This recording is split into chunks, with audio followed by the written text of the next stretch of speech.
it's just for the setup, the technological setup.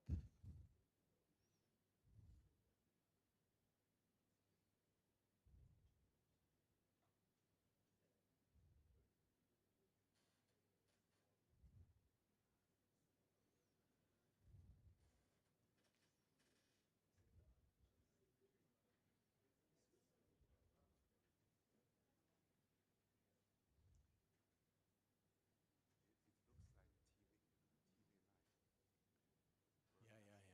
This is what like that.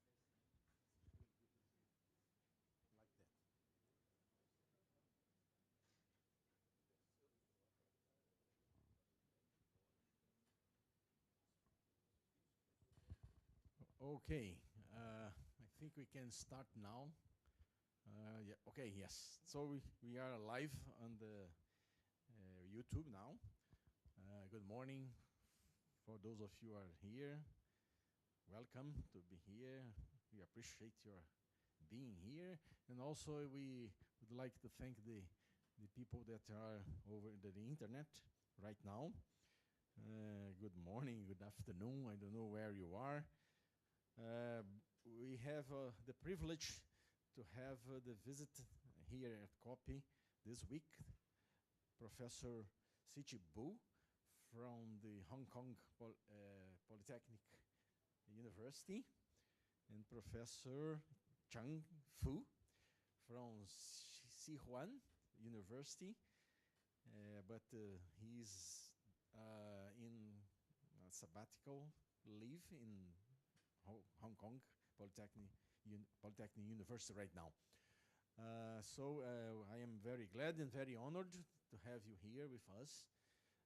We are going to have two talks.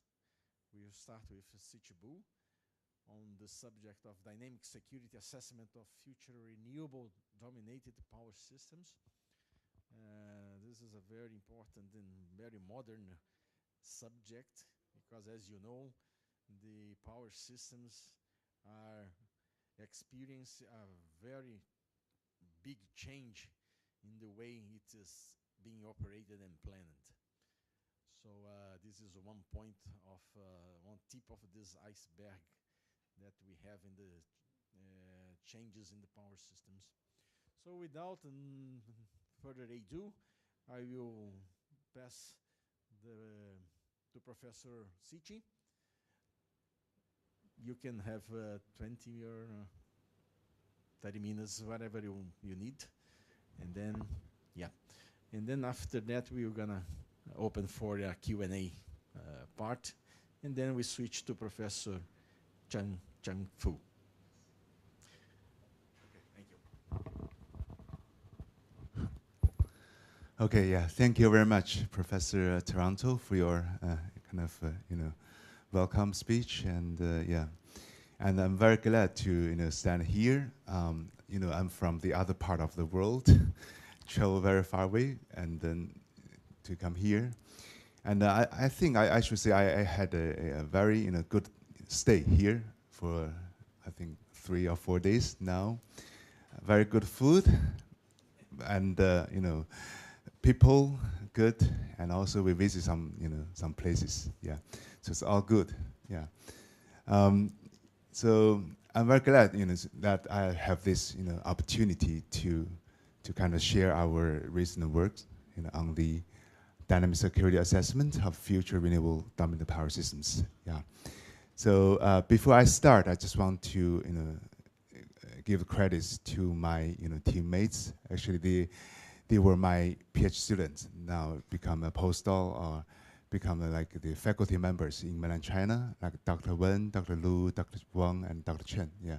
And I also would like to acknowledge this 2 grant projects from Hong Kong Research Grants Council for their support. Yeah. First, I just want to give a brief introduction about our university. So our university, Hong Kong Polytechnic University, is actually the second oldest university in Hong Kong. So the first one is Hong Kong U, and then we are the second oldest. So we were founded in 1937. and we're located in the center of Hong Kong. I'm not sure how many of you have been to Hong Kong before. So actually, we are quite in the center of Hong Kong, and there is it's called the Hong Kong Coliseum. It's like a big center. A lot of concerts happen there, so we're just close by. So, and we have around 32,000 students in our campus. I know we have smaller numbers, but because we are very dense, very small campus, so it's quite actually dense. And we have around 7,500 full-time staffs, including professors and also some other supporting staff. There are 10 faculties and schools in our university, including engineering, applied science, design, business, health and social sciences, humanity, and hotel tourism. Yeah, and we are ranked, top 100 in the world. And I think in recent years we kind of have a very good, trend in terms of ranking. And for engineering, actually, we rank 6th by the U.S. News, which is, maybe difficult to believe, but yeah. And for electrical engineering, we rank around 40 in the world. So these are some pictures about our campus. So basically, it is like a red brick style, but there are some exceptional ones like this one. I don't know if you can see my laser point. This one is like a white one, right? So it looks like a ship, from outside. So this was designed by a very famous architect, Zaha Hadid. But unfortunately, she passed away a few years ago. So this one became the first and last permanent art in Hong Kong, for her, yeah. So she actually joined a lot of design for some Olympics, something in mainland China as well. Yeah, she's very famous. I think she was from Middle East, and then grew up and then worked in UK, United Kingdom. Yeah, and we also have our hotel. We have our own hotel, so that's why our the tourism and hotel management rank very high, because we can train our students in our own hotel. Yeah. And also we have some library, etc. And in terms of research labs, institute, and centers, we have quite many. Okay, we have some national, which means it's belong to the Chinese mainland, central government, and also we have some, Greater Bay Area. So Greater Bay Area is covered like Hong Kong and the Guangdong province, which is in the south of China. And we also have some so-called interdisciplinary research institutes, like PAIR. Yeah, this is mainly, to promote interdisciplinary research, and also some, Hong Kong Research Center, and also some university-level research centers, yeah, etc. So here I highlight some research institute and centers related to energy and power. For example, we have the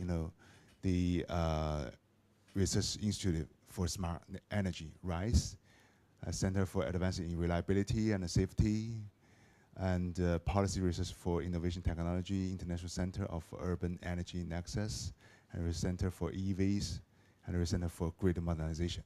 So actually I'm involved in these centers. For detail, you can actually refer to this link. And talk about our department. We merged the two departments. It was there were two, right? Electrical engineering and electronics information engineering. So we merged the two in 2023. So it's 2 years back. So we have around 70, academic staff. So we already become like one of the biggest department in our university and also in Hong Kong. And we are actually the biggest in power as well. We have around 8 staffs in power. And this is a recent photo of our big family. And in terms of the research areas for our department, we kind of restructured the areas, but now we have six research groups covered the power energy systems, electric vehicle and smart mobility, photonics, smart material and devices, artificial intelligence and robotics, communication and information security, and last but not least, microelectronics and quantum technology. So each research group is supported by one research center or institute, so that we can work together. And we have around 600 research students, including PhD, MPhil, and also some research staffs. Mostly are PhD students. Yeah. This is kind of the collaboration diagram for our department. So we have some guys in doing materials for renewable energy, for sensor, and have some guys in microelectronics. And based on this, we can make sensors or sensing networks. And then after you get the data from the sensor, right, you can do the communication, right, the signal processing, right, and then you might have some cybersecurity issue, right, and then after that, after the data reach the maybe control center, right, you can do the data analytics, and then use some AI, right, to to control the robotics, etc. So the application scenario in our department mostly two categories. The first one is the power grid, smart grid. The other one is another strength is electrified transportation, EVs or some other vehicles, right? So I call this like a closed loop collaboration, right? So after merger, actually we collaborate better because we have this kind of loop.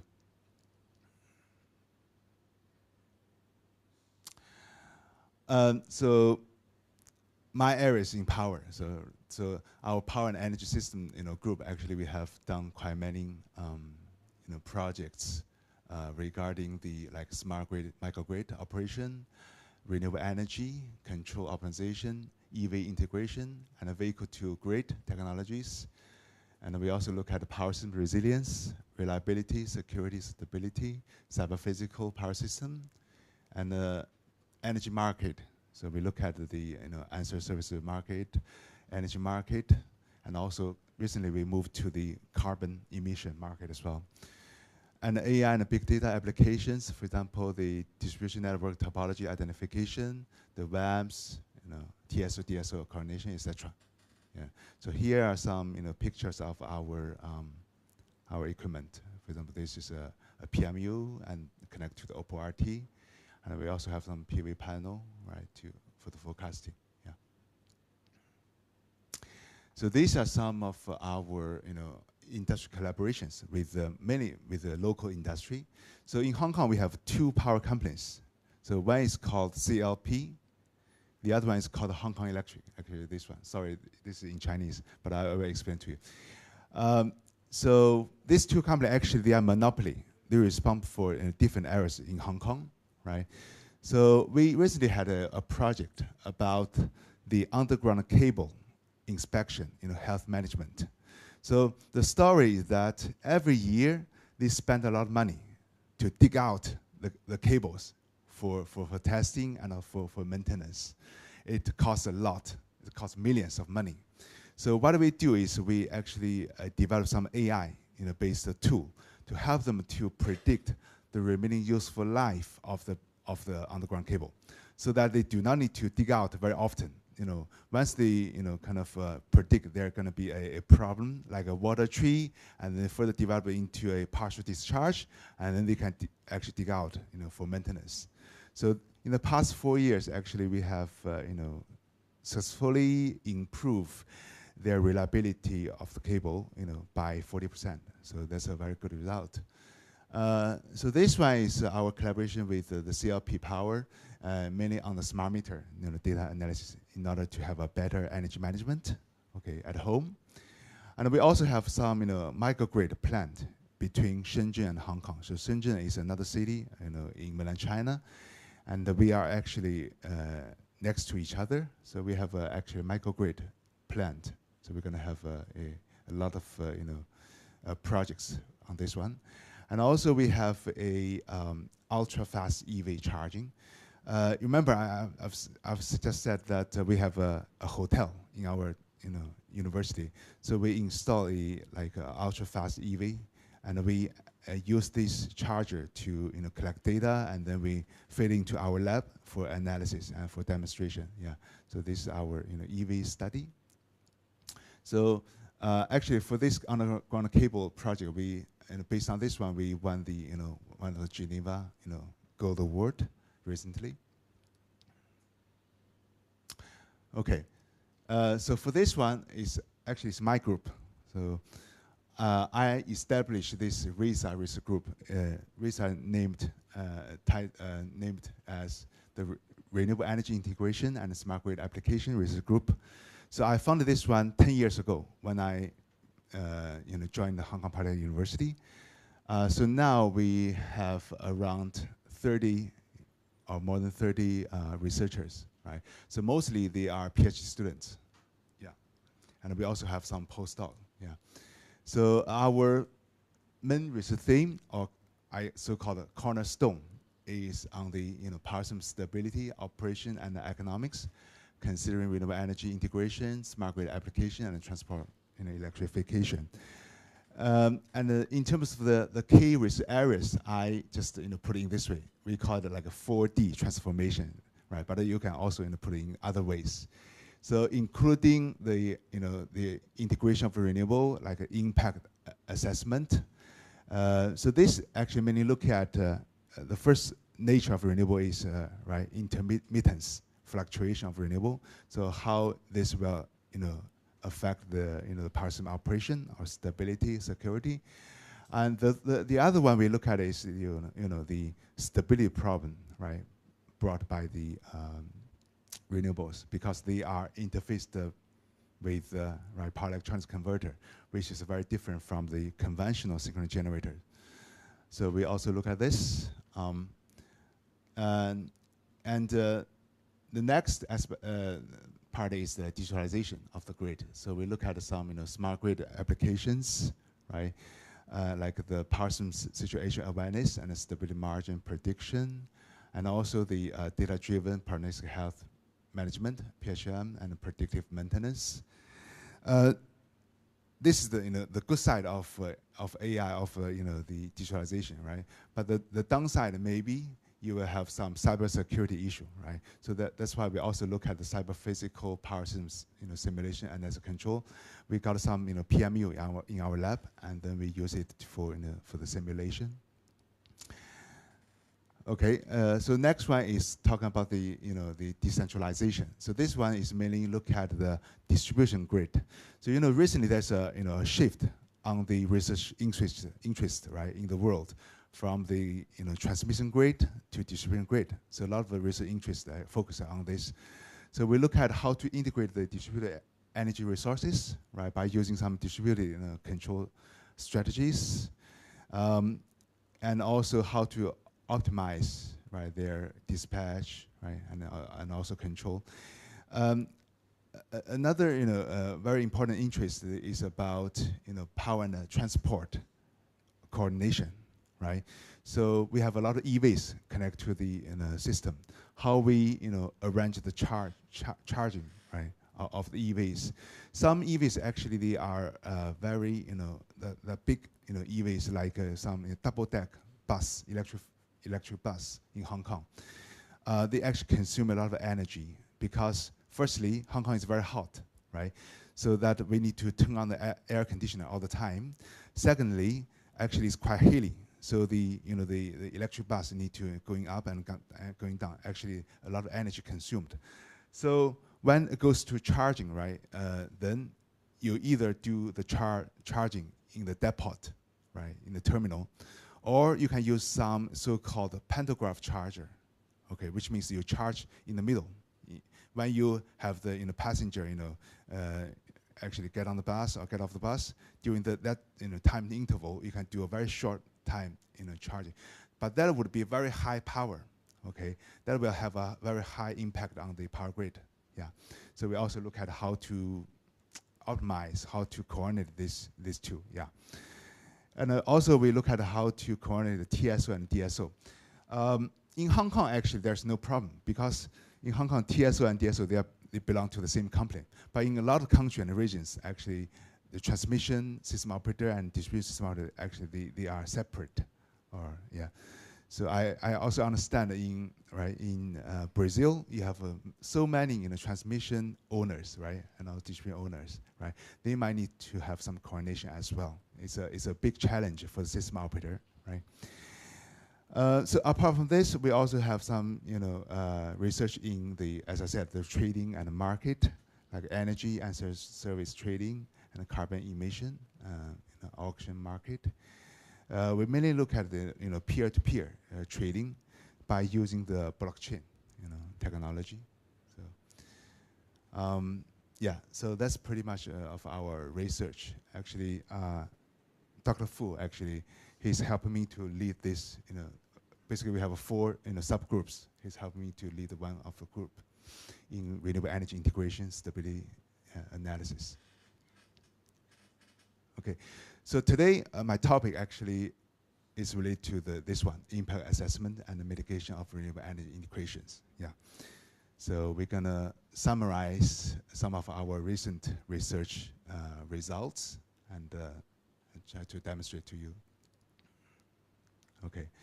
So for this part, I think I can just quickly go through. I think everyone here actually know the background of like carbon neutrality target and also the increase of renewable energy in the world. Yeah. So many countries and regions have issued relevant policies and some regulations to promote the the use of renewable energy and the reduction of carbon emissions. You can see it's the trend increasing a lot. So the integration of renewable energy actually cause a lot of problems, right? Like the dynamics problem, like the oscillations. We have observed quite many, in mainland China and also in the world, like in UK. I will review it in a moment. So there are different, stability problems, like oscillations, like there are different names, but I think it doesn't matter, right? As long as you know the basic principles, like the so-called subsynchronous resonance, subsynchronous control interaction, right? SSO is subsynchronous or supersynchronous oscillation, right? Or so-called converter-driven stability. So this actually is a new classification for stability, right? Which I'm gonna review in a moment. So all these instances happen because of renewable energy integration. So that's why a few years back, right, the IEEE, PSDP task force introduced this new stability classification, right? So you know that the block right on the right-hand side is the old stability classification, right? I think it was introduced in maybe 2004 or early 2000, yeah. So by the also the IEEE, right?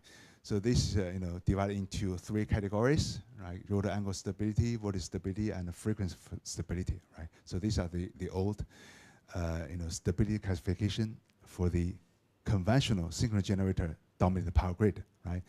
So with the power electronics converter connected, there are 2 new categories introduced. The first one is called resonance stability. Okay, it's talking about some electrical or torsional resonance, right? The second category is called converter-driven stability, which means that it involved the converter. So power electric converter is one of the the factor to induce this stability. So it could be like an interaction between converter and a synchronous generator, or it could be interaction just among the converters, right? Different types of converters. So they are all called the converter-driven stability. So for the converter-driven stability, you can also divide it based on their frequency, like a fast interaction and a slow interaction. It depends on the time constant of the loop, right? So that it will have a different phenomenon. Yeah. So these are the 2 new categories introduced, especially for the renewable dominated power system in the future. Yeah. It is also always evolving, right? We don't know. Maybe in 10 years or 20 years, when when our system, right, when the renewable penetration level, maybe increased to 70%, 80%. I know for Brazil, you already reached because you have a lot of hydros. But when wind and solar, right, reach such a high level, then maybe we need to adjust this classification again, right? But it's always evolving. Yeah. So what are the challenges, major challenges for renewables, right? So firstly, they introduce a lot of uncertainties because, right, the wind farm actually is driven by the wind, right, the wind power, so wind speed. And for solar, right, it's solar radiation, then it will cause the solar solar power plants fluctuate. Another one is due to the less system inertia, right? So synchronous generator actually they are very big generator, so they have sufficient inertia. But for wind and for solar, if you do not intentionally have a feedback control, then they have no sense, right? No awareness of any system change. Then which means they will not change with the system, right? So they have no inertia in the sense, right? Because they are interfaced with the power electronics converter. So the combination of these two will cause, right, a big impact on the system frequency, right? And also it will impact the transient stability, right? So transient and the frequency, these two stability actually are the main impact, right? Because you have less inertia, right? Which means the system is more vulnerable, right? If you have the same amount of disturbance, right? Then this means there are going to be a more security or higher security violation risk, right? Because for different systems, you might have different frequency, right, standard, but you will have kind of a statutory frequency limit, operational frequency limit, right? Like in UK, because I was working in UK as a system operator, like in UK we have the statutory limit for frequency is 49.5. Yeah, it should be. And for operational limit is 49.8 hertz. Yeah, that's for the the lower limit. So you need to make sure the frequency stay in this limit or above it all the time. Otherwise, you will have some problem. You will have low frequency, demand shedding or low shedding, etc. So that's why we need to have a high requirement on the resources in terms of planning, right? So we may need to have more conventional general reserve in order to prepare for any the fluctuation of the the renewables, and also we may need to prepare more sufficient inertia, right, for operation. So this will be very costly, right? Especially you have a high wind or high solar penetration, right? So this is a real example. I think many of you will know. This is just a recent, but maybe not that recent compared with the Spanish one, right? But I think this one is a very good, kind of example for us to understand what would be the impact of renewable integration on the future power system, operation and stability. So this one actually happened in UK, in London, right? Back to the August 2019, right? So because this one we have already seen the report, so I can actually, demonstrate here, right? But for the Spanish one, maybe we still need some more time, right? So for this one, actually, it is a, essentially it's a frequency problem. Okay, it's because at that time, I think it's in the afternoon, right? There are quite many renewables, wind farm connected to the system, and there are some, I think, lines trip, cause some thermal power plants trip, and then induced some, renewable energy oscillation in some wind farms. And then it further caused the wind farm trip, caused the frequency drop, and then caused a lot of embedded generation tripped. So then you have a very big gap between the generation and demand. Then it triggered the low frequency, the demand shedding. Okay. So this is the main cause for this event, right? I think this is very typical, right? So in the future power grid with the renewables, you will often see this scenario. So how we can prevent this? I left, National Grid. I used to work in National Grid UK for quite some time. I left in 2016. So this one, it was in 2019. So it's not during my time. But I discussed with my colleagues in National Grid. I asked them, can this be, prevented if it happens again or something? Or can you sort of, have some prediction, or can you have some, so that you can have some possible action, right? So the answer is no. They don't have, any kind of very practical or feasible tool so far. The reason is that, first one is about the visibility, right? They cannot see so many embedded generation, right? This belong to the distribution network, okay? So they have no control. They have no visibility on that. The second one is they are lacking of a very, capable operational planning tool or assessment tool to quantify the impact of renewable and quantify the impact of renewable fluctuations on the system operation, especially. So this actually triggered my kind of thinking. Okay, so we need to develop something, for this, real case, right? So this is one of the motivation we developed, some work in this field. Right. So another solution, right, in order to prevent such an incident is to have the wind and the solar curtailment. I was told by a professor here, I think yesterday, right? There's the day before yesterday, actually a high curtailment for Brazil as well. It kind of go up to 20%, right?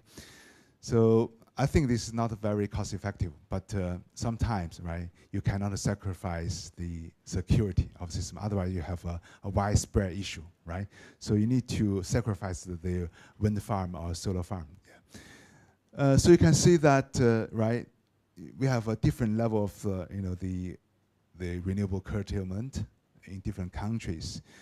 A lot is, in proportional with their, installation, capacity, but some are maybe not, right? Like in China, we have, right? Even the installation is not or the connection is not high, but the curtailment is very high, 16%. Yeah. So this actually is a lot of economic loss, right? Because you have renewable there, but you cannot connect them in the real time. That's a shame, right? So how we can do a better job, right? So we need to have something, right? So this is actually related to what I gonna talk about today. So it's about like an operational tool. So in old days, right, we use so-called the deterministic assessment, which means we look at the worst case scenario. So the first philosophy or mechanism is, if we can secure the system in the worst case scenario, we can secure the system all the time. So that's the old thinking, right? But what is the main disadvantage for this, right? Because when you have renewables, when you have a lot of uncertainty, okay, a lot of a combination of uncertainties, it's not easy for you to identify, right, the worst case, the genuine worst case scenario. Maybe the worst case scenario you identify is not the real worst case. That's the first one. The second one is, maybe you identified, right, the worst case scenario never happened or rarely happened, right? So this means that maybe you do not need to secure them because the probability is very low, right? So that's why we think the conventional tool is neither economic nor robust. So economically means that you need to spend a lot, right, money on the reserve in order to to secure this, and maybe you also have some curtailment on the renewables. Robust means that maybe you cannot identify the real real worst case scenario.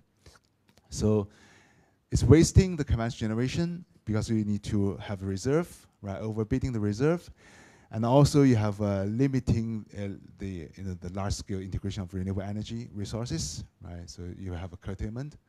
So there's a need, right, to consider the probability, right, to achieve a more economic and a practical analysis. And also, there's a genuine, interest, right, to have a method to, right, scan all the possible scenarios to find the genuine worst case scenario and characterize the high dimension operational secure region. So the system operator actually has a very, high interest or strong interest in the operational region or the secure region, so that they know where they are and where they're going to be. Yeah. So this is one of the interests the system operator would like to know. Yeah. So that's why we introduce this, like a two-dimensional assessment. So you not only look at the severity, you also look at the probability of the incident, right? So this table on the right hand side actually has been used for many years by the industry. It's called a risk analysis matrix. So the mechanism is just the risk assessment, right? So you have the probability of the event, and also you have some indicator here. It means different severity, right? So you will know if you need to take any action, right, for the case. Yeah. So how do we conduct the risk assessment? There might be some, tools, right? But at the beginning, right, we need to have some modeling on the uncertainty of renewables, right? There are different modeling methods. It could be model-driven. It could be data-driven, right? So in old days, we use model-driven more, right? We use some probabilistic density function, right, to characterize the renewable fluctuation, etc. But these days, since we have more monitoring devices, so we can use the data, right, historic data, to quantify the the uncertainty of the wind and of the solar, right? So they have their pros and cons, right? So you need to think about which one to choose when you solve some real problem. And the uncertainty could be from different aspects. It could be from a physical layer, which means the power system, right?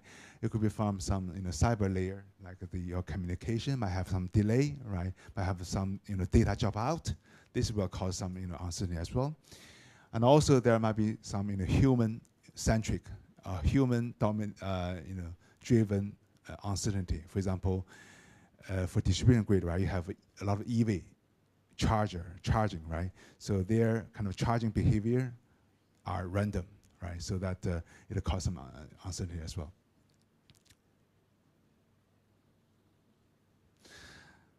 In terms of the uncertainty propagation analysis, so this actually is a terminology or a method, right, related to the impact assessment of uncertainty on the system. So we call the uncertainty propagation analysis. So you can have different types. So I think most of the research interest or focus on the probabilistic one. So for probabilistic one, it can also divide into numerical, analytical, and also some mixed approximation methods.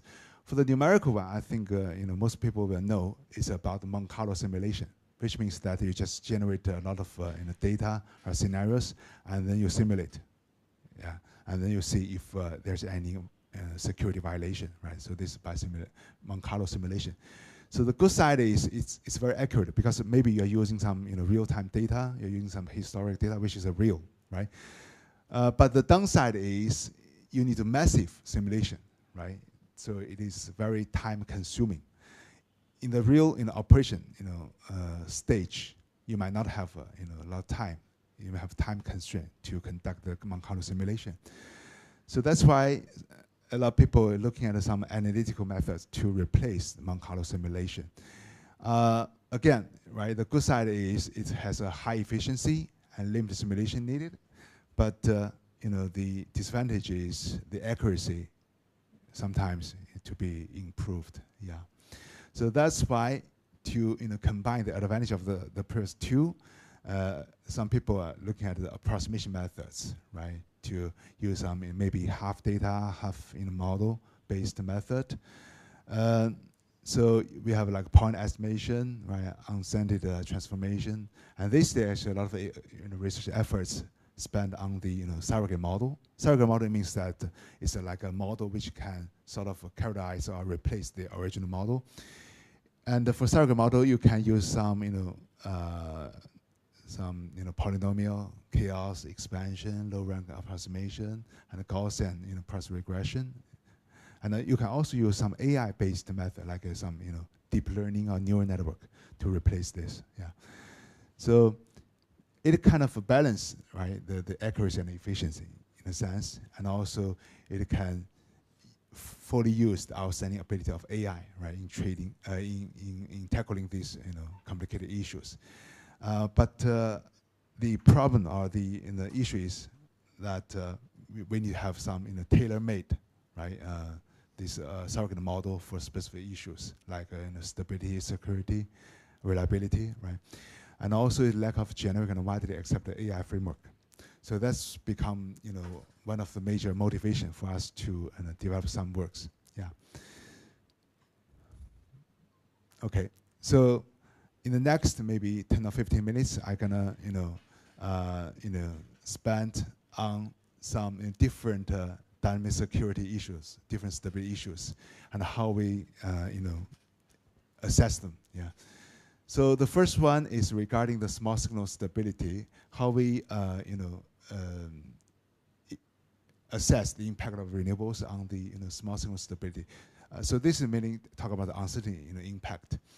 So what do we plan to do? As I mentioned, we plan to kind of plot the dynamic security region, right? We try to identify this kind of region. So if we can visualize this, then system operator will know where they should operate the system, right? So we use some clustering method and also some risk region visualization technique. It's very simple. Basically it's like a clustering of operation condition, operation points of the system. Then you can actually have different dynamic security regions. It's quite efficient. You don't need to train them. It just can directly work. So we use the small signal stability as an example, right? So for small signal stability, you mainly look at the damping ratio of the system, right? Of any oscillation mode, right? So in industry, right? If the damping ratio is about 5%, we think it's a very strong damping, right? If it's between 3% to 5%, we think that maybe it's like a medium level, right? If it's below 3% or even less than 1%, we think it's a weak damping, right? So based on this, right, we can actually visualize the kind of the damping related to damping dynamic security regions. So for here, we only use 3D to illustrate here, because if it's a 4D or 5D, then we cannot actually use a diagram, right, to illustrate.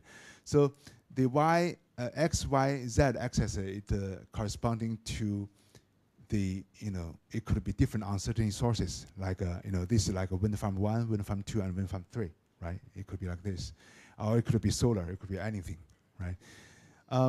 So how the system operator can use this dynamic security region. So for example, if the operating point for now is maybe in this yellow region here, right? Maybe it's a weak damping, right? So you want to move it to the strong damping, this blue, right? So what you can do is you can maybe dispatch some dispatchable resources to move this, from here, operating point from here to here. a lot of renewable energy, renewable farms, they are non-dispatchable, right? Which means that they will just go with the weather condition. But for some of them, actually, if you pay for them, they can be dispatchable. They can be controlled for maybe a short period, right? They can respond to any system change, right? But maybe it can also be like some energy storage, like a BESS, right? You can dispatch the BESS and then move the operating point here. So the advantage of this method is once you establish this, we call it convex hull, right? Like in the dynamic security region, you can keep using it. So for different different renewables, you can visualize here, right? So it's quite time efficient compared with the conventional Monte Carlo simulation method, and in terms of the accuracy, is similar. Yeah. So another work we did for the small signal stability actually is on the converter-driven stability. Converter-driven stability actually, essentially, it is a small signal stability, right? So for the converter-driven stability, a lot of times, the interaction between different converters, right? So we not only look at damping of this interaction, of this oscillation resonance, we're also looking at so-called this, open loop model resonance intensity.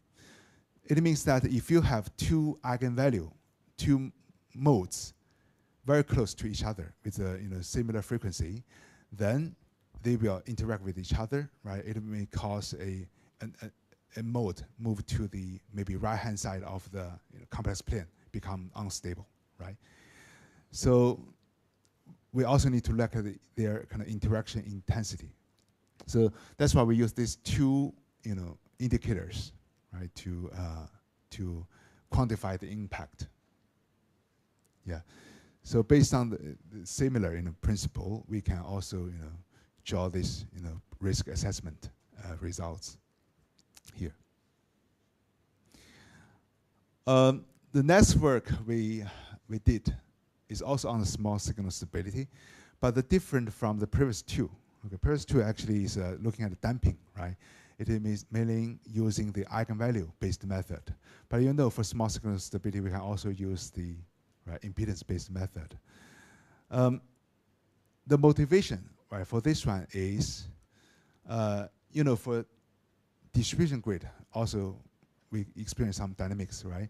And the nature of a distribution grid is, firstly, it is, right, unbalanced, right? So compared with the transmission grid, you have some, the transposition of the lines, so that you might not have such an imbalance. But for distribution grid, right, you have a lot of unbalanced, right, demand, and also maybe some line parameters that cause the unbalanced or imbalanced operation. The second one is, with a lot of distributed energy resources connected, right, the dynamics of a distributed network become very complex. So this become two of our motivation to actually introduce this impedance method. Because by using impedance method, we can look at the condition for each phase, right? If you calculate eigenvalue, you actually treat the system as a symmetric system, which means you ignore the imbalance of the system. But if you use impedance, you can actually have the impedance of the Y phase, red phase, and blue phase, right? So this is a very important aspect. So that's why we use the impedance method for this purpose.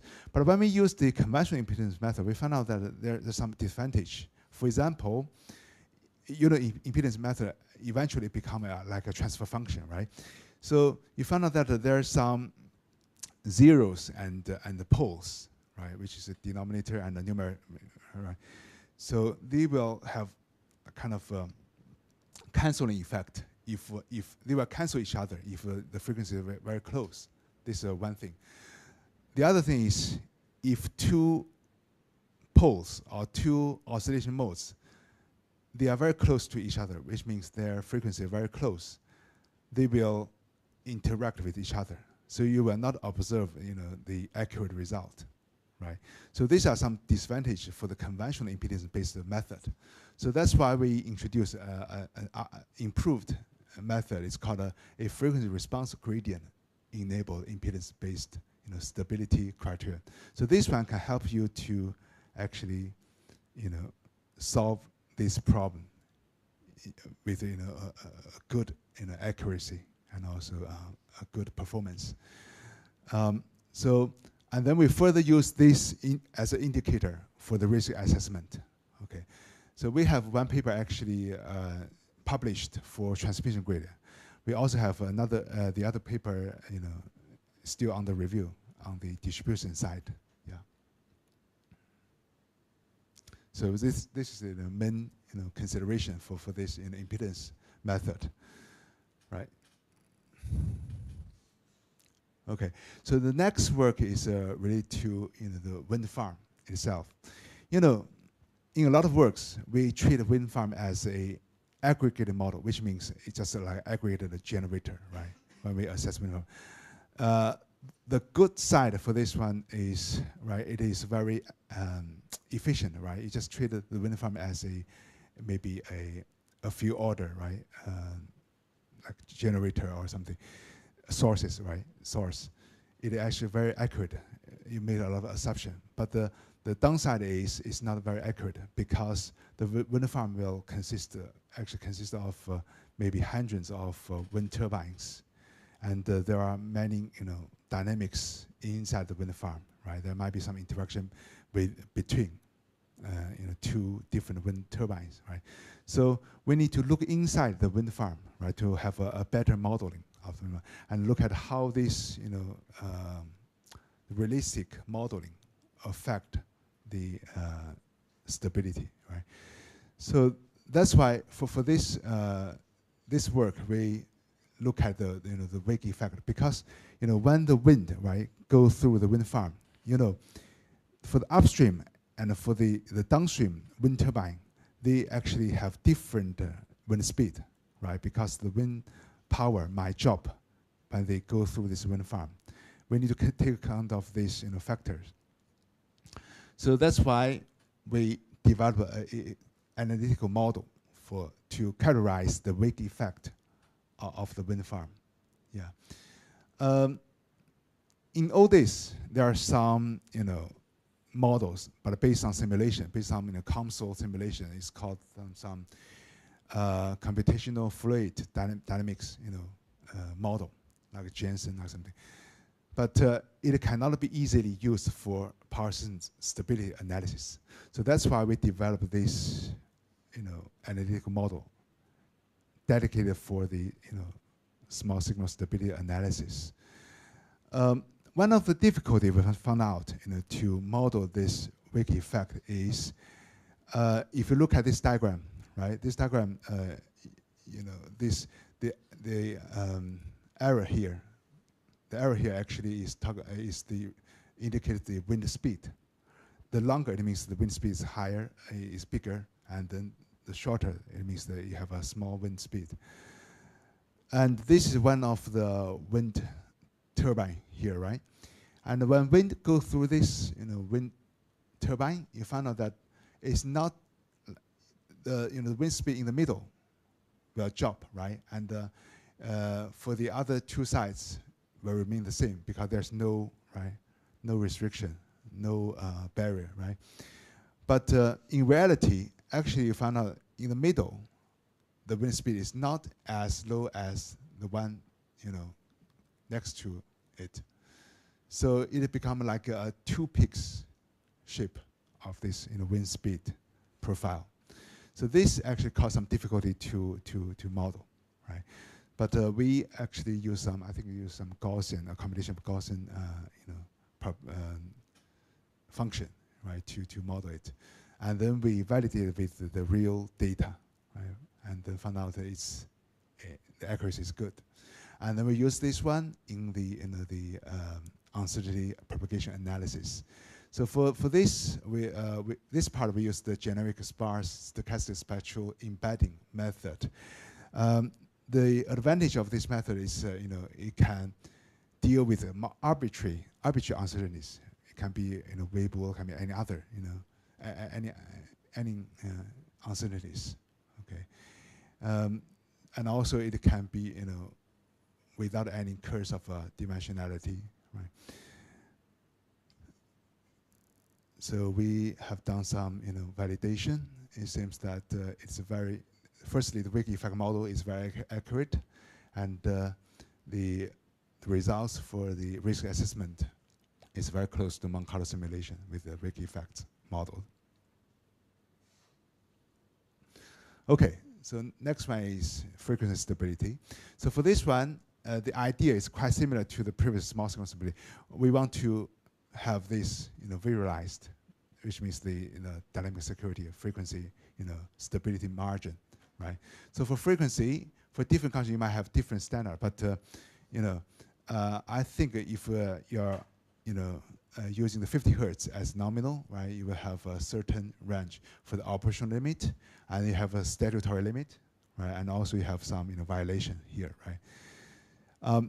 So by using this frequency stability margin, right, you can actually quantify how many operating points are in this green region, right? So how many are in yellow, how many are in the red region. So that's why you have these risk assessment results. So next work is related to the application of different wind power generation control, right? So in old days, in conventional studies, we mainly, firstly, we treat the wind turbine as a one aggregate model, right? Secondly, we just use some maybe vector control, right? But these days, the fast frequency response, right, become very popular, and we will expect the wind farm to provide some maybe, frequency support or voltage support, right, to the system, right, in a very maybe urgent condition, right? So this is so-called the grid forming technology, right? The old days we are using grid following. Grid forming technology actually introduce different control, right? So that's why in this study we look at, right, the different impact of grid forming and grid following control on the operation risk, right? We use some standard, grid forming technology, but this is just a method. We can use the method to study any type of, grid forming control, like a virtual signal generator or some other inertial emulation, control. Yeah. So we use some, multi-interval sensitivity. So this one is mainly to divide the wind power into different intervals because it have a better estimation and calculate the sensitivity. We also use a multi-element low rank approximation. So the good side for this one is you can actually also separate a different frequency response, so make them more accurate. And compare with the PCE, right, the polynomial chaos expansion, the low rank approximation actually has a better computational efficiency. Basically, the coefficient to be decided, to be determined in the low rank approximation has a linear relationship with the uncertainty number, okay? But for the PCE, it has a maybe exponential relationship, which means if you have more uncertainties, more wind farms, the coefficient to be determined will become a lot for PCE.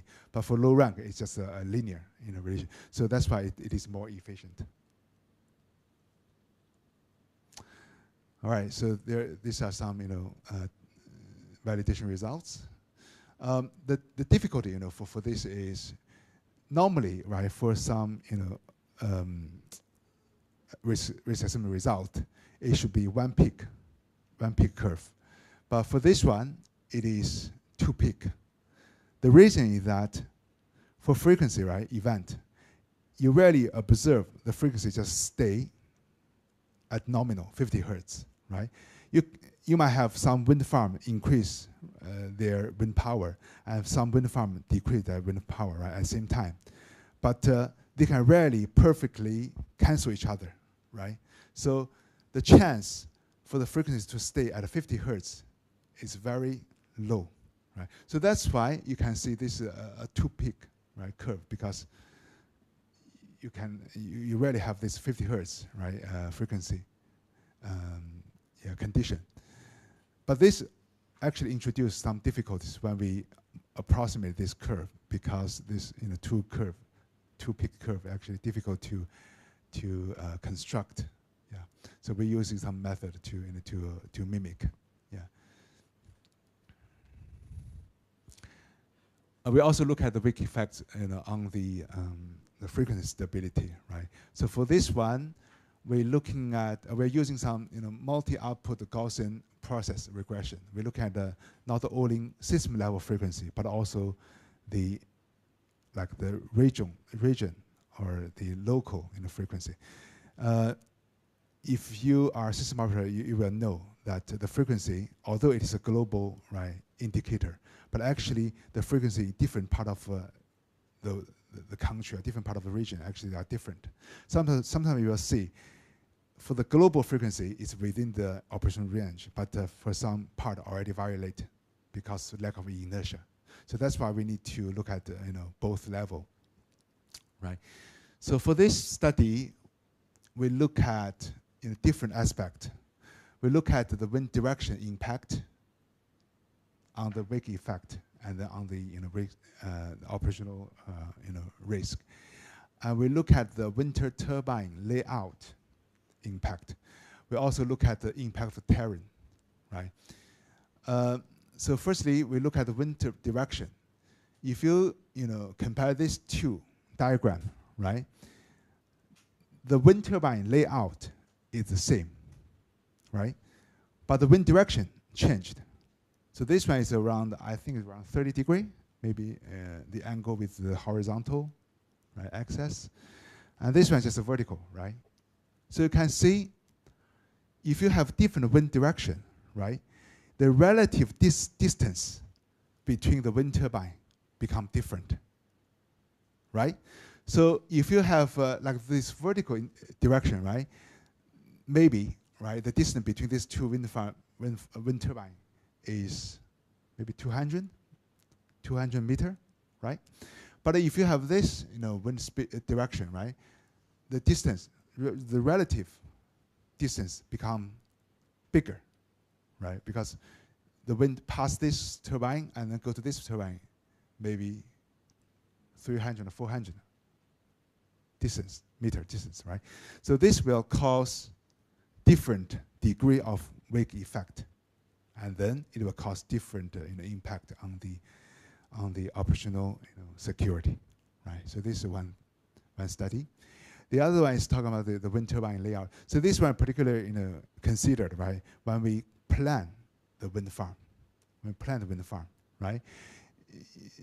Would you like to have a quite kind of very right, the wind turbine layout, or if you have enough space, if it's offshore, of course you will have a very very large scale, right? But if it's onshore, right, you might not have a very sufficient space, and think of how to do it, right? And this will have different impact on wake effect as well, right? If you can see. Okay, so this different color means different, right? The wind speed, right? If it become red, become more brighter, it means it's speed drop. If it's blue, it means right, it is as normal, the wind speed, right? And we also look at right, the different terrain, like the ridge, right? Some circular hill, or some some different terrains. So you can see different terrain. This is particularly for the onshore wind farm, right? You will see different impact on the wind speed itself, and also on the decrease of wind speed due to the wake effect. So this will have some subsequent impact on the system operation risk, as seen here, right? So in general, we think we have observed the wind direction change, the moving path of the wind, as I said, and causing a change in the number of wind turbines that experience wind speed changes.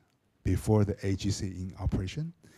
And the wind farm with a narrow layout, right, has a stronger wake effect, resulting in a more serious wind speed deficit and an insignificant fluctuation of wind power and frequency. And terrain changes the height of the wind turbine, which affect the natural wind speed and also wake effect strength, and then the operational security will be affected as well. So we did this study in this paper. Okay, so next one is about the dynamic stability and transient stability. So this one is quite interesting, because when we review the past, literatures, research, and also our past research, right, we found out all the, the research assessment can be categorized into two categories. It's either some, fast time scale uncertainty. For example, use some stochastic process, right, to maybe to simulate the uncertainty, right, in the system. Or you use some probabilistic ways, just as I mentioned, to deal with the slow time scale uncertainties. It's always like dealt with separately. Then, actually, there's some question from the reviewer when we submit the paper. They said, what if you have a fast time scale and a slow time scale together, right? So for the slow time scale, normally you consider the uncertainty of, for example, the power flow, right? Because any change of wind farm actually will affect power flow. For the fast time scale, you consider the change of some dynamics, right? What if how you can consider both of them at the same time? So this actually motivates us to develop some method, right? So the method we developed here is using some sparse and arbitrary PCE. So the principle is we convert the formulation of the fast time uncertainties to the slow time scale uncertainties by using some techniques. And then we can treat them at the same time, right? So we convert the fast time scale uncertainty formulation to a slow time scale uncertainties so that we can deal with them at the same time. Yeah. So by developing some sparse PCE, it means that it becomes more efficient. You have more uncertainties, and we can also deal with the different uncertainty sources. And we validate by using the 10 machine 39 bus system. So for this one, is we develop a method on the the multi-output, because as I said, for example, for frequency or for transient stability, you might need to look at a different machine, right? You might need to look at different level of kind of a frequency, right? So that if you need to simulate, if you need to calculate one by one, it is not very time efficient. So what our motivation here is to calculate once with one go, and then you will have all the results. So this is so-called multi-output spectral representation method. So by using this, we can have multiple results at the same time, and all simulated here. Yeah. Sure. Yeah, sorry about that. So next one is related to the using some neural networks to deal with this transient stability risk. So the power system can be modeled by the graph, right? So you have the edge, you have the branch, and can be corresponding to the power system nodes and also the line, right? So by using this, we can model the system. We can use the neural network. We can embed some of the equation in order to have a better accuracy, and also make this result interpretable. Right? This is very important for system operator. Yeah, this is some validation result. Okay, so the last one is related to so-called multi-stability real-time risk assessment. Right? So for this one, the motivation is, can we assess different types of stability with one go, right, in real time? Because in real time, when I was a system operator, actually, I spent a lot of time doing transient stability, damping, voltage, not with one go, but just, all the work, maybe within one day. It's very time consuming. So now we have some good tool, right? Efficient tool. Can we use it to, to have this multi-stability real-time risk assessment? This is one, motivation. The other interest that I have is the system operator would like to know which stability is the bottleneck, right? So that they know to which one has the priority to deal with, right? So that's why we developed this, tool, so it can, visualize all the stability with one go. As you can see, maybe I use this one as an example, right? You can see this, so basically this yellow or color is the small signal, I think it's the instability region, and the purple one is the frequency. The brown one is the voltage, and then transient stability here, and this is overall. So the combination of these regions are the overall. So by having this, right, you can firstly you can know all the stability condition. The other one is which one is the the bottleneck. If you, for example, if you operate here, right, in this case, you might have the small signal stability issue because it already sorry. If you operate here, right, you might have small signal stability issue, but you also have some other stability issue. But if you operate here, right, you might not have small signal stability issue, but you have some other stability issue. Yeah, so you know where you are, and you can know where you're gonna move. So we're using some AI method to speed up this assessment. Okay, so the main takeaway for this series of study, the first one is to achieve the carbon neutrality, we need a lot of renewable energy, right, obviously.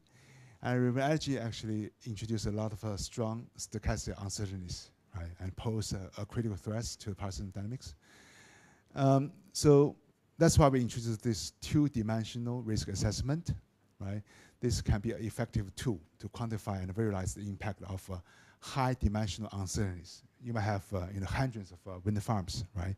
It will introduce a high-dimensional uncertainty on the system.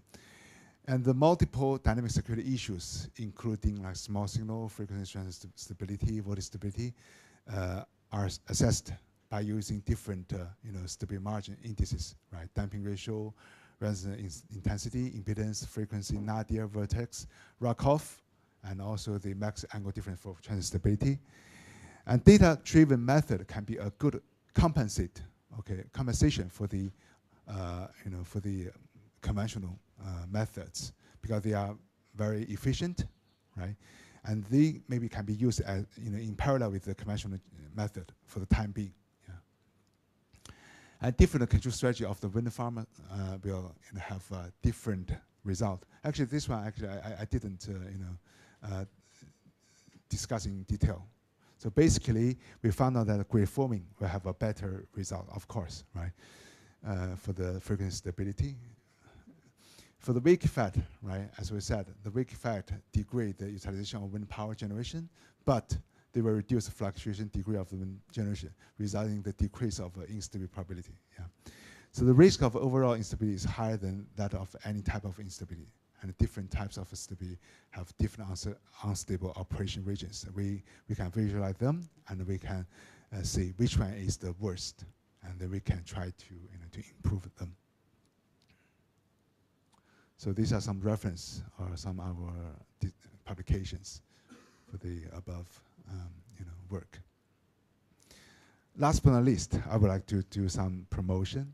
So we will have 2 international conferences organized by our university or by myself. Actually, I'm the co-chairman of this one, and I'm the technical program chairman of this one. So this one is the IET conference, happened every 3 years in Hong Kong. Yeah, so this is one of our flagship event. It will be in November. Although the abstract deadline passed, but you can also join this one if you want.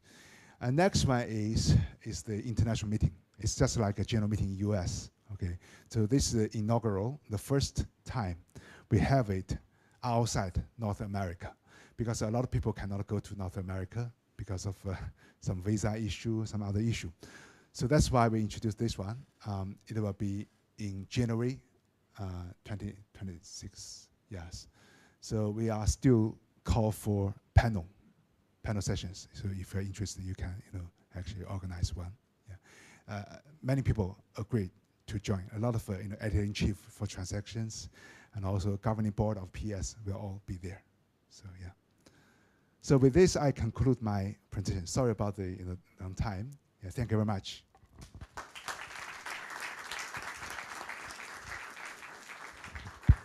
Yeah, sorry for pushing you.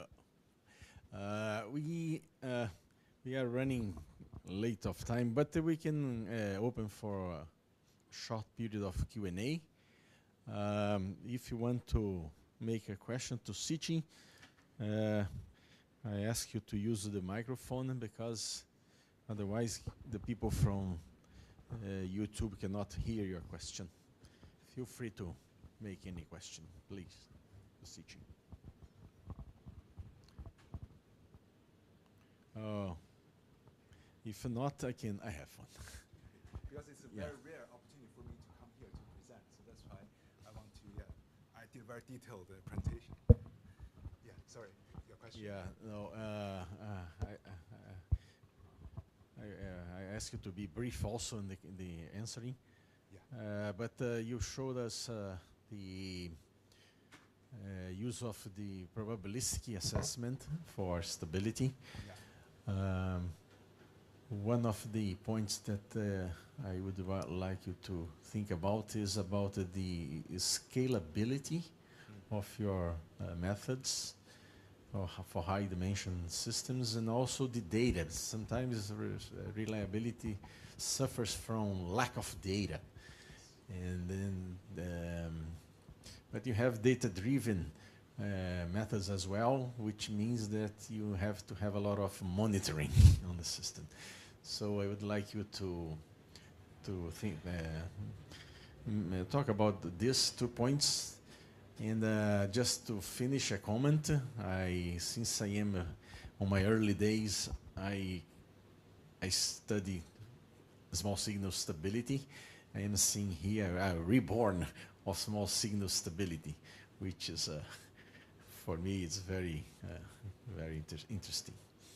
Please. Yeah, to be brief, thanks for your question.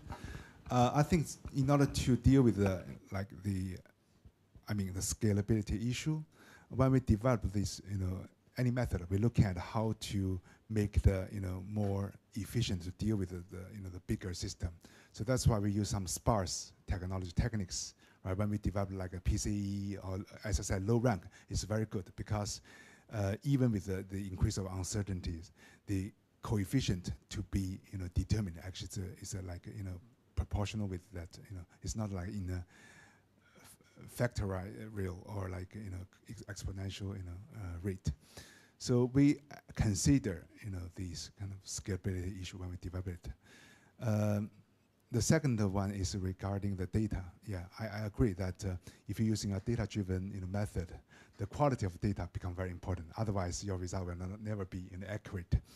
So that's why I think we cannot, unless you have a full observation, observability of the system, accurate measurement.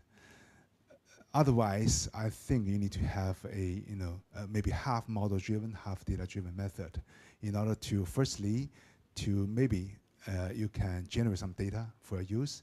Secondly, you can do the cross-reference, right, cross-check, so that your data-driven method is accurate or accurate enough. Yeah. But I think there's a developing trend, right, for all the renewable energy or for the system become more observable. You will install more PMUs, right, or DPMUs in distributed grid in order to have a more transparent operation. Yeah, I think that's a trend. I think the next stage is how we deal with the too many data, right? How can you actually collect the useful data to use it? I think that's will become the second stage, problem. Thank you. Okay. Okay, thanks. Yeah. Any other question to Sichi? Okay. So since you are running out of time, I ask you to give another round of applause to Sichi.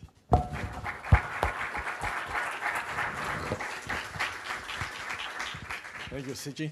Now we'll move to Professor Chan Fu. Yeah, Chan Fu. It's my pleasure to introduce you, Professor Chan Fu, professor in Sihuan. Sorry about the pronunciation. University, and he's now working with Sichi in Hong Kong Polytechnic University. And so he will talk about offshore wind for us now. Please, Sichi, the floor is yours.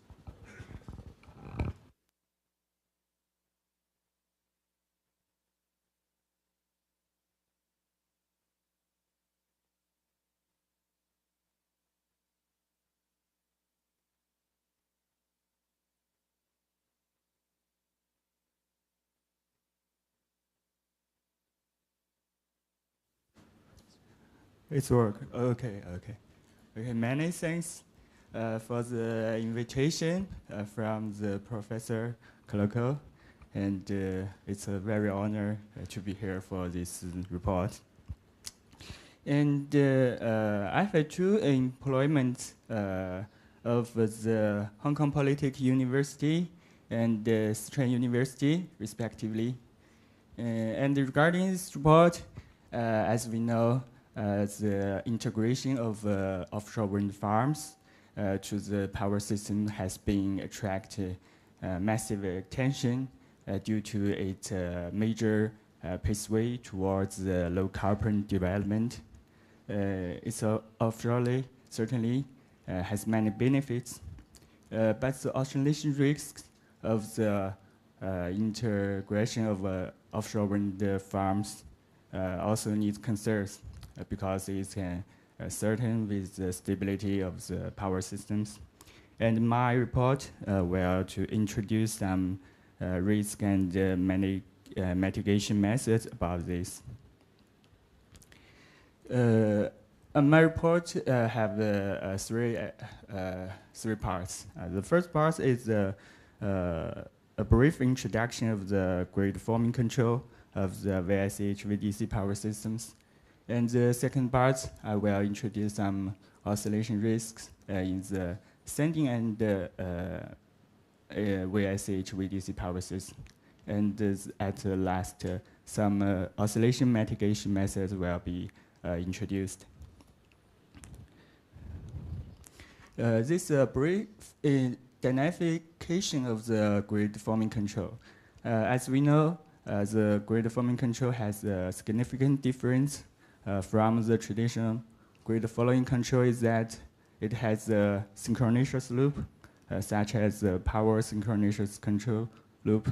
It can output voltage angle instead of following grid angle by the PLL. And as the grid forming converter, it should construct the network.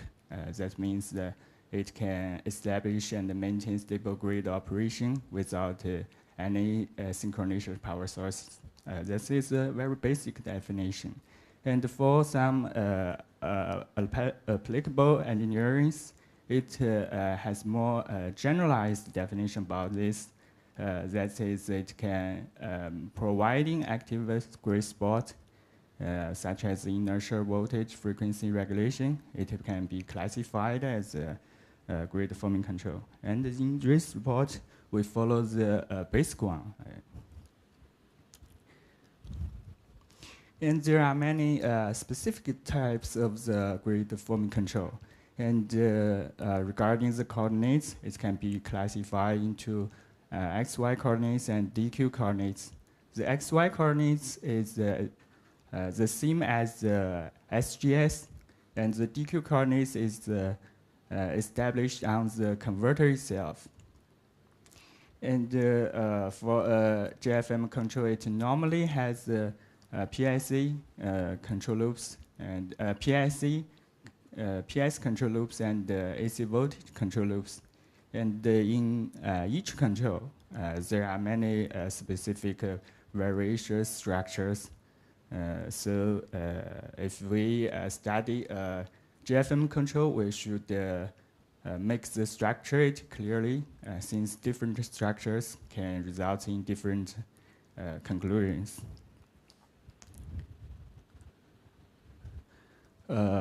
These two types of GFM control are famous. The first one is virtual synchronous generator control. It can providing grid inertia and normally applied in energy storage systems and grid side converter of wind farms. But it lacks the capability to limit the current, so it's rarely applied in the system level projects. And the second one, I named it voltage frequency dual loop control. It can control the frequency and the voltage as a constant, and can limit the current, and it's more likely infinite bus if it's control dynamic is fast. And for the GFM HVDC for offshore renewable energies, its significant character is that it's grid formed by GFM converter instead of SGS, and it's more likely a fully converter-based power systems.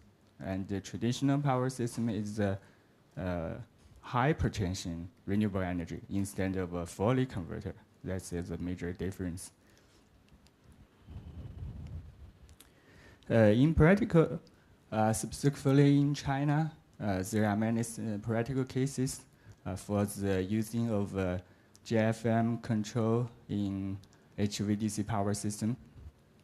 This is Rudong VIC HVDC power system for the integration of offshore wind farms.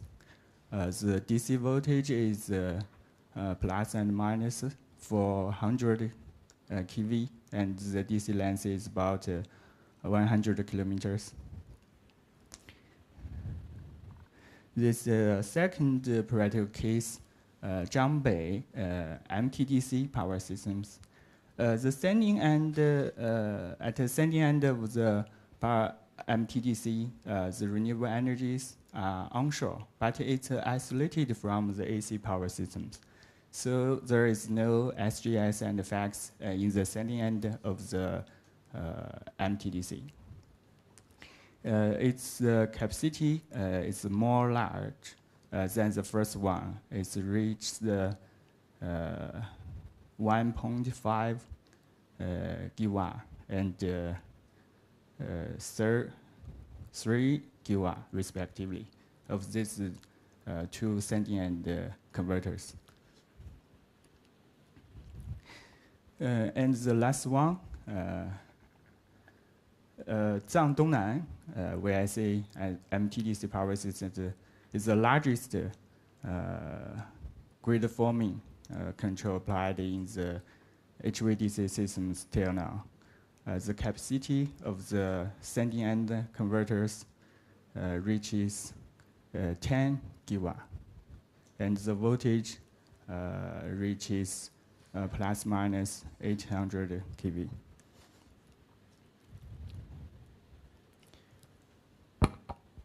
And for the oscillation risks in the grid forming HVDC power systems, we can classify them into three parts. The first part is oscillation risk in the sending end of HVDC power systems. It includes the wind farms, photovoltaics, and the energy storage systems, and the grid forming controlled voltage source converter. And the second is oscillation risks within the DC power systems. It's the components, all of the converters and the DC components. Mainly, the risk is the DC voltage oscillations.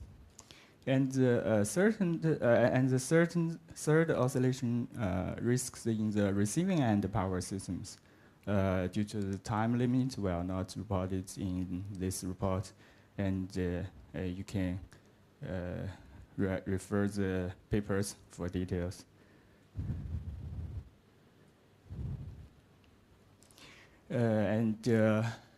If we consider the sending and grid forming controlled voltage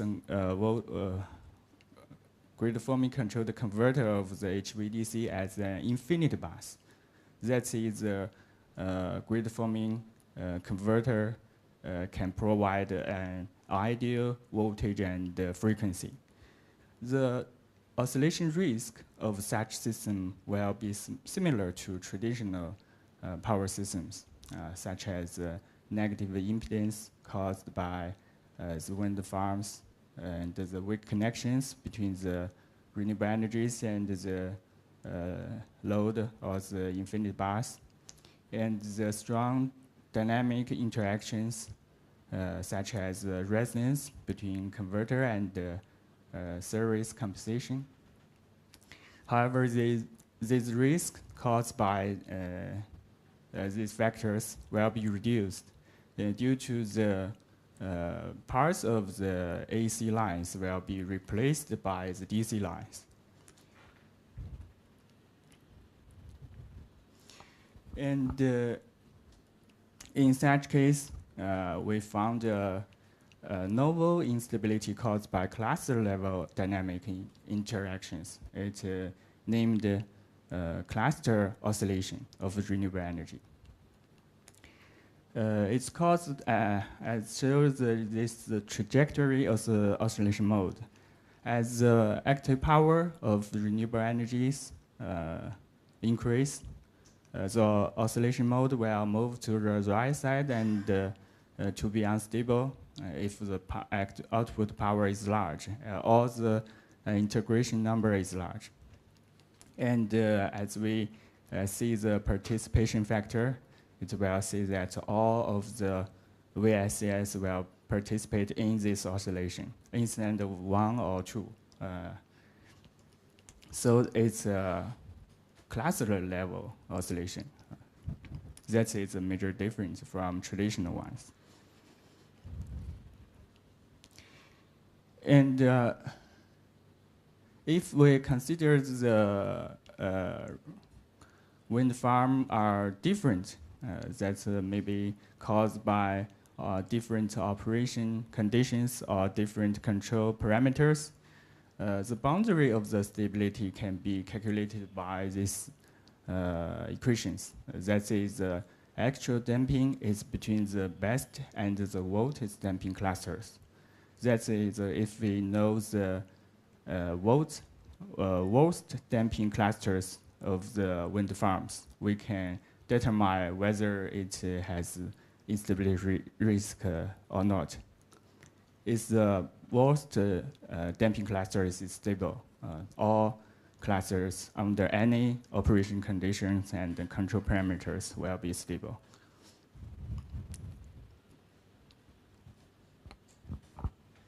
And in this page, the oscillation risk is induced by pure GFM or GFL energy storage systems. And this study mainly focused on the bidirectional, focused on the impact of bidirectional ESS on the stability of power systems. We noticed that compared to the grid forming controlled ESS, the impact of power flow on the stability is not significant for the GFL ESS. It means that if we use large scale of GFM ESS, its oscillation mode will be vary across wide ranges on the complex plan and may have potential risks because its huge changes will cause other dynamic interactions, such as in this case. As the power flow changes, the oscillation mode of GFM ESS will changes from as indicated by the green one. And when the oscillation mode close of GFM ESS close to the GFL ESS, the modal resonance will occur and results the instability of the whole system. That implies a conclusion that I think large-scale integration of GFM converters may be concerns. It will not always the better choice. And this result shows that if the oscillation modes of GFM converter, GFM ESS, far away from that of GFL, that's okay. The system is stable. And this part will introduce the oscillation risks, consider the specific dynamics of GFM control. And it has well known that if for the GFM control, the PIC loop is coupled with the AVC loop, and for itself, and excluding this, the dynamic between the active power control loop and the reactive power control loop is coupled due to the AC lines. So there are two types of dynamic couples. The first is from the control loop itself, and the second one is from the grid side. So we propose a method, self and coupling damping method. The self-damping is, it describes the contribution of the damping from the control loop itself, and the coupling damping is an indicator for evaluating the damping contribution from the grid side. If the total damping is the sum of the self and the coupling damping. If the self is positive, whereas the coupling is negative, the system will be has instability risks, and both of them are positive. The system will be stable all the way. And this page gives some compared results between the GFM and the GFL, focused on the power and the reactive power couplings. The first one is power flow direction. As mentioned, the grid following control is weak. For the weak sensitive to the power flow direction, but the grid forming control is significant sensitive to the power flow direction. And this is the results about the angle related loop. For the grid following control, it is PLL. The impact of PLL on the stability is weak. This stability is dominated by the active power control loops, so it's weak. If it is dominated by the reactive power control loops, it will be significant. And for the grid forming, its impact will be amplified when the line reactance or the number of GFM converters reduce. And for the D-axis control loop, the GFL converter in the GFL converter, only the one parameters affect the stability, but for the grid forming converter, both parameters will affect the stability. A similar conclusion can be applicable to the Q-axis control loops. It mainly indicates that the dynamic coupling in the grid forming converter is more complexible than the grid following one.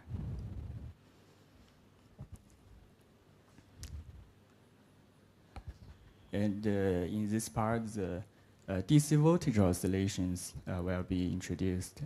This is a brief introduction of DC voltage oscillation in two-terminal VSH VDC power systems. The reason of the instability is very easy due to the negative impedance provided by the constant power load. And if the power flow reserved, the active power controlled converter will provide positive impedance, and the stability will be improved. It is very easy to understand. And this conclusion can be also extended to the MTDC power system adopted by the master-slave control. And for the DC voltage drop control, it's difficult to divide such system. So we propose a dynamic decoupling method to divide this system into multiple subsystems. For this system adopt where two DC converters adopt DC voltage drop control, we can obtain two subsystems. And in each subsystem, we can know the load converter represented by the G1S, providing how many dampings to the master one, and the subsystem is subsystem 2 is a similar analysis process. Using this method, the stability, the DC voltage stability, can be transferred into the DC voltage stability of two-terminal HVDC power systems. And this is analyze the results of using the proposed method. And the details you can find in this reference. And on this page, we found that increasing the reactance of DC lines can reduce the stability of DC voltage due to the enhanced dynamic interactions between two mirrored systems.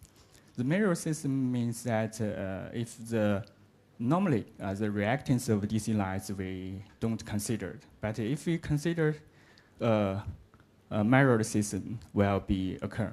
This system will affect the damping of original system and reduce the stability of the DC voltage. That is why increasing the reactance will reduce the stability of the DC power system. And in this part, some practical demonstrations of the oscillation mitigation methods will be introduced, and consider some security reasons. Some data will be not provided in this report.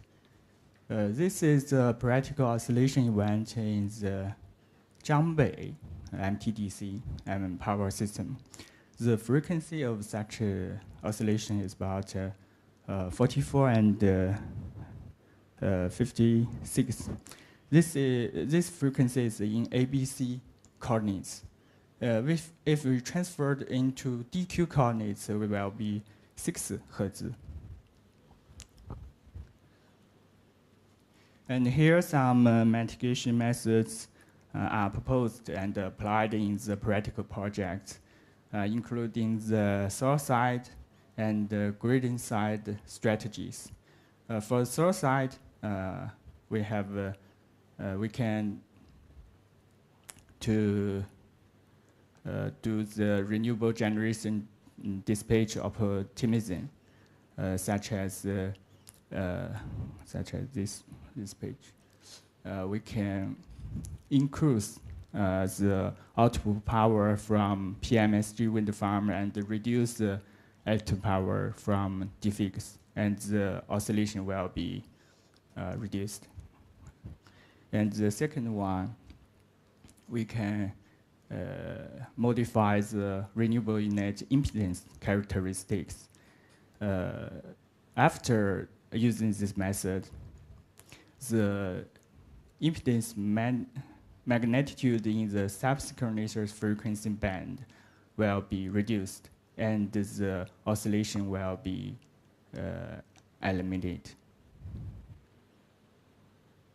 In this part, and the an additional damping control is applied to the practical grid forming converters. And with this control, you can see that the impedance dynamic curves, as highlighted in red, the impedance magnitude will be reduced and the oscillation will be eliminated. Okay, as the last, I will be briefly introduce the Sichuan University. Its famous subject mainly focused on the engineering, and this is some ranking indicates. Okay, that's my introduction and report. Thanks.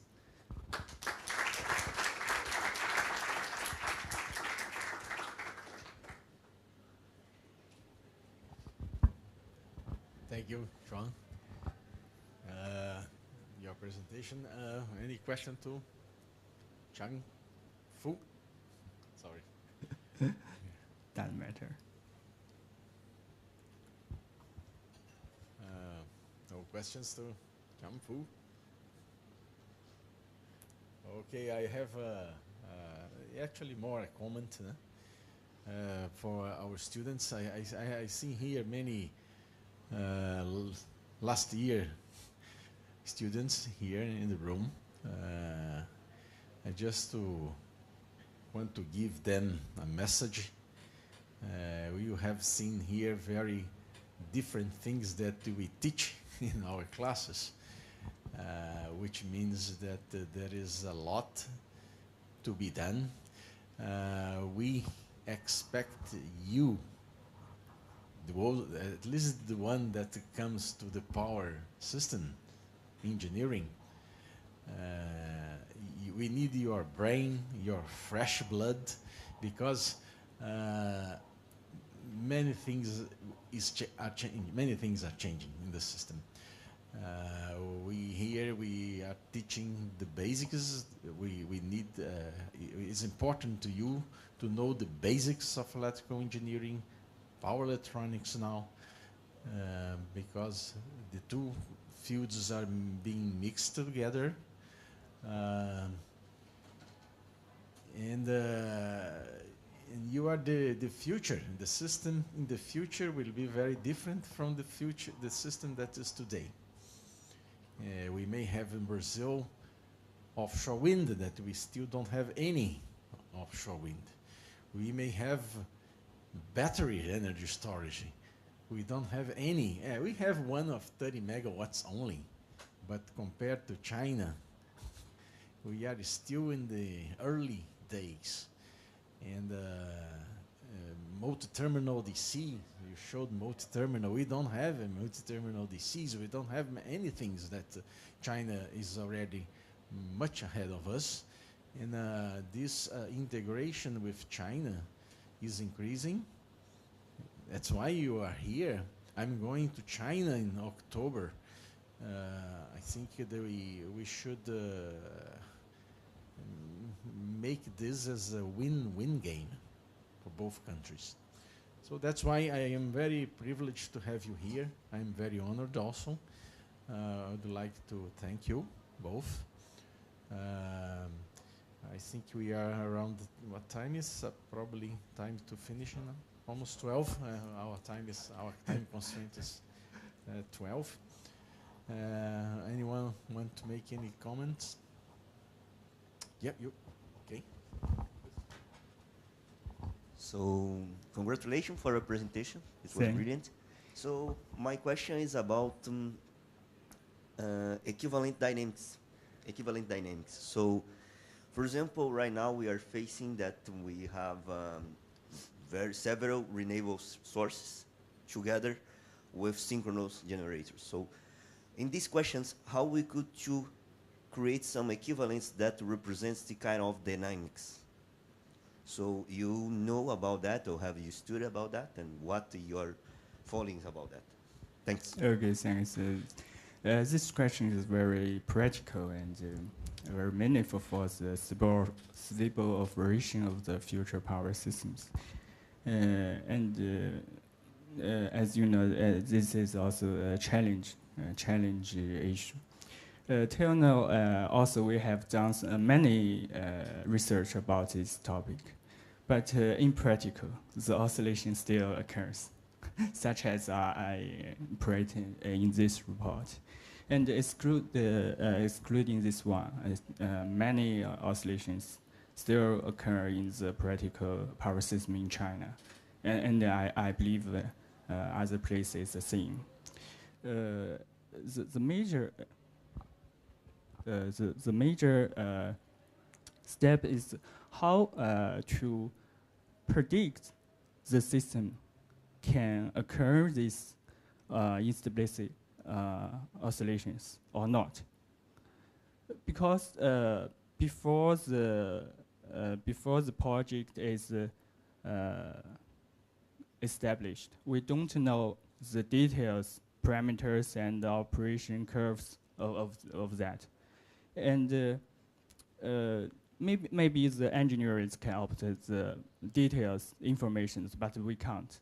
But for the engineers, they don't know how to deal with the instability in the complex power systems.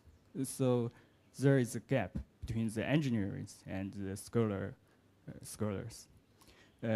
So I have a motivation of the research that I recently done is to publish some information about practical power systems for the academic research.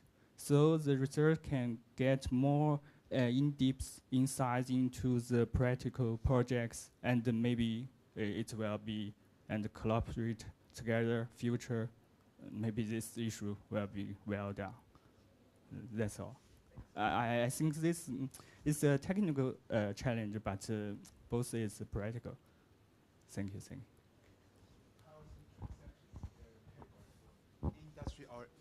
In the power system transaction, there's a category called the industry-oriented industry paper, right? We try to submit to those ones. Maybe it's not very highly, technical as the conventional one, but it consists of a lot of industry, cases, which I think is very useful. Yeah, thank you. Yeah, sorry I didn't introduce you that Sichi is editor of many journals, including the IEEE Transactions on Power Systems, right? You are also too. Yes, thank you. Yeah. Any other question? Okay. If not, I would like you to thank again both of our speakers.